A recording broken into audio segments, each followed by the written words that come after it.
Miércoles de contrastes. Vamos a contrastar autoexpresión o expresión personal con comunicación.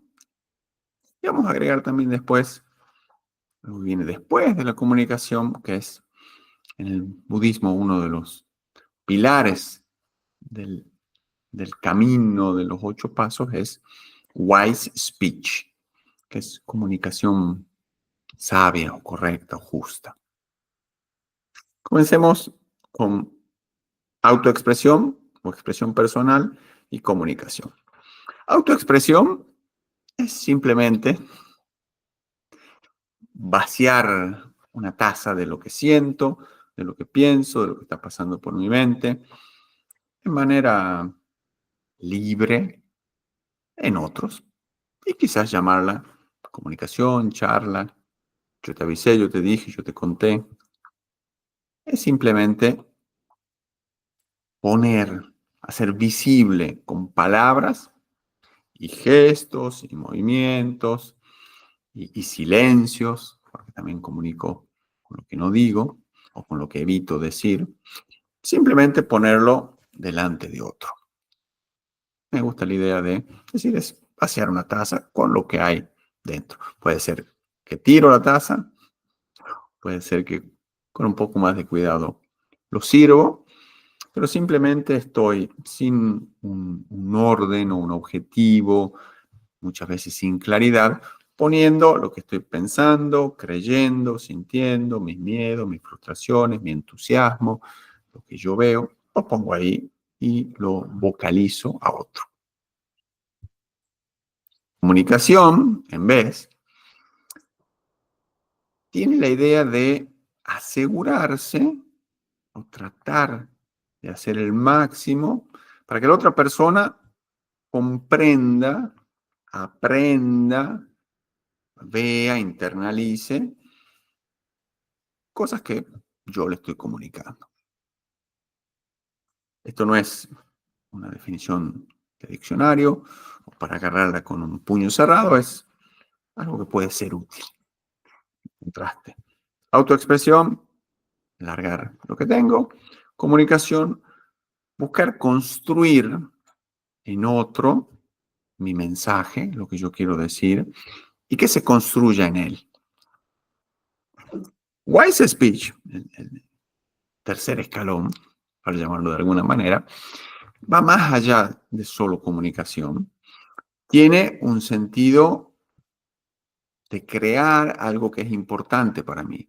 Se trata de crear en esa manera de hablar, en ese acto de comunicación, gentileza, cordialidad, amor, crear algo útil en mí y en otro.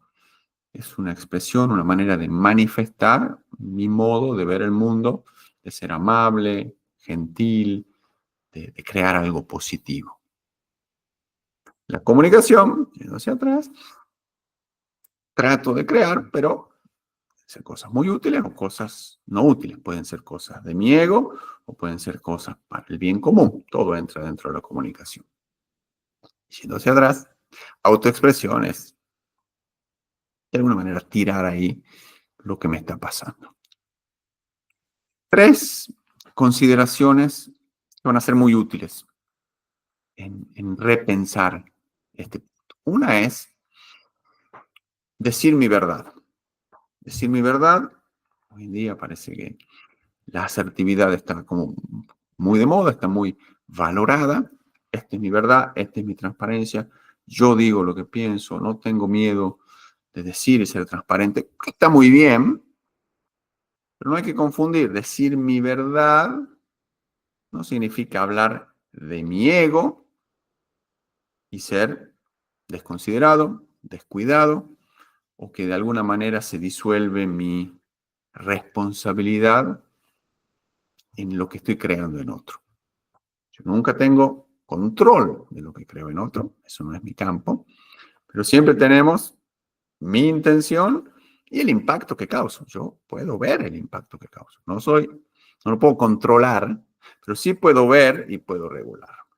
Entonces, Decir mi verdad no quiere decir ser maleducado, malintencionado, bruto, brusco o que no me importa nada en nombre de mi verdad. Primera cosa. Segunda cosa, la comunicación ocurre en el oyente. Esto no es tan así con las palabras, pero mi invitación es a tomarlo de esta manera, va a ser muy útil. Entonces, comunicación, la verdadera comunicación, no es tanto cómo yo lo armé o cómo yo lo estructuré o cómo yo pensé o mi proceso lógico y mi manera y mi modo y mi tono. La comunicación o el efecto de mi comunicación o la calidad de mi comunicación sucede en el otro. Puedo tener grandes motivos, historias, reales o no, de cómo yo comuniqué bien. El resultado es en el otro. Y el tercer punto, a considerar, que es una práctica en el budismo zen, simplificada sería, la mitad de las cosas que yo digo en una conversación pueden perfectamente ser evitadas, son innecesarias. Y aquí no se trata de hablar menos o ser más corto en lo que digo. Se trata de todo lo que yo digo en una comunicación, digo, hago, me muevo, gesticulo, todo esto es comunicación, no solo las palabras, también los silencios y los movimientos. La mitad, hay una mitad que si yo la sacara, no cambia el efecto y lo realza por no estar, eh, por hacerse más pura. Entonces hay una mitad que yo podría sacar.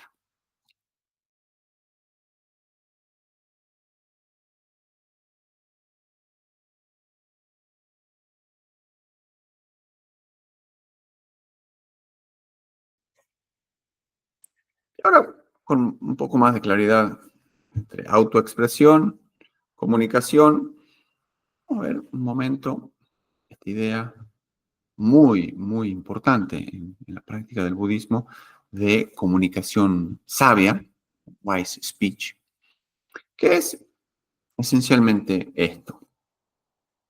La comunicación sabia tiene que tener 4 características.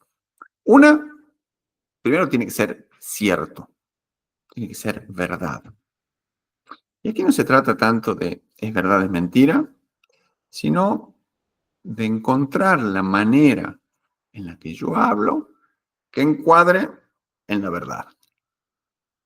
Y esto es mucho más sutil de lo que parece. Por ejemplo, es fácil decir, vos siempre, quizás no es siempre, es las 2 últimas veces, pasó, pero fácilmente nosotros no hablamos directamente de lo que vemos, hablamos de lo que creamos en nuestra mente. O cada vez que vos haces esto. Quizás no es cada vez, es una vez pasó, otra vez me lo imaginé, otra vez me lo acordé y me enojé por eso. Pero la verdad es, una vez pasó esto. Tiene que ser verdad. La segunda cosa del wise speech es, no tiene que crear separación, división, enojo entre la persona que habla y mi interlocutor o entre otros. No tiene que crear división ni ninguna emoción negativa. A priori, no puede ser ese el objetivo. Tercera cosa, no puede ser eh, agresiva, frustrada, enojada. No tiene que tener una emocionalidad negativa, donde es parte de la comunicación. Mis palabras pueden ser justas, pero la frustración, la vergüenza, el enojo hacen que cambie el sentido de mi información. Y la cuarta cosa se llama idle. Idle. Idle quiere decir sin dirección, sin fin, un poco como a la deriva, ¿no? Como hablar de gossip o chismerío, algo que no tiene, que no es sabio, que no es puro, que no es natural. No tiene que ser súper profundo o súper interesante, pero no tiene que ser sin sentido. Y esto es el Wise Speech, que es una gran práctica. Parece simple, pero es simple, pero no fácil. Lo que quiero proponerles es, junto con estas 3 cualidades que hablamos antes, estos 3 puntos de vista, este filtro simplificado que tiene 3 puntos, para que lo lleven en la semana, cada vez que alguien habla con ustedes y ver si está pasando por esos filtros, o antes que ustedes hablen, para ver si cumple o si puede pasar a través de este filtro. Y estos son, primero, es verdad, es cierto. Y de nuevo, no es buscar sí o no, es acomodar la manera en la que voy a comunicar y pensar y transmitir en la parte que es realmente cierta, no lo que estoy pensando, creyendo o lo que quiero aumentar o filtrar. Hablar con los hechos. Segundo, que también lo tiene que pasar, es si es bueno, si va a crear algo positiva esta comunicación, que yo diga esto, va a crear algo positivo, va a ser de utilidad. Y el tercero es si es necesario. Y aquí viene una parte muy importante. Puede ser que sea cierto, puede ser que cree algo bueno, pero poniendo todo junto, ¿es necesario o es mejor el silencio? La parte muy útil aquí es esta idea de, en cada comunicación, mantener o aumentar la autoestima de mi interlocutor. Yo puedo tener algo que es verdad, que vaya a crear algo bueno, pero en la manera que lo voy a hacer o en el momento en el que lo voy a hacer, puede disminuir la autoestima, ¿no? La autopercepción de la otra persona. Entonces, mantiene o aumenta el autoestima de la otra persona, crea algo bueno y es verdad. Buena práctica, buena diversión.